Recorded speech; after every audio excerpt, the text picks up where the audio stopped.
আমার কেসটা নিয়ে আমি রোজিনা বিবি আমার কাছ থেকে যে টাকা নিয়েছিল রোজিনা বিবি আর সাকিব মুস্তাকের নামে কেস করেছি।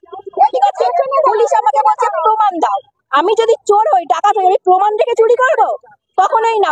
প্রমাণ তো জোগাড় করবে পুলিশ। পুলিশ বলছে তোমরা প্রমাণ দাও, নাহলে কিছু করতে পারবো না। তারপরে প্রমাণ যতটুকুনি ছিল দিয়েছি, ঠিকানা বলে দিয়েছি, ওরা অমুক জায়গায় আছে, স্যার তুলুন। স্যার তো কোনো পদক্ষেপই নিচ্ছে না। তোলার কোনো হ্যাঁ তুলবো 2.5 মাস হয়েছে। না না, পুলিশ আমাদের ডাকছে, দফায় দফায় ডাকছে, হ্যাঁ এটা প্রমাণ দিন, আর কি প্রমাণ আছে, একটা দুটো কথা জিজ্ঞাসা করে ব্যাস বাড়ি চলে যান।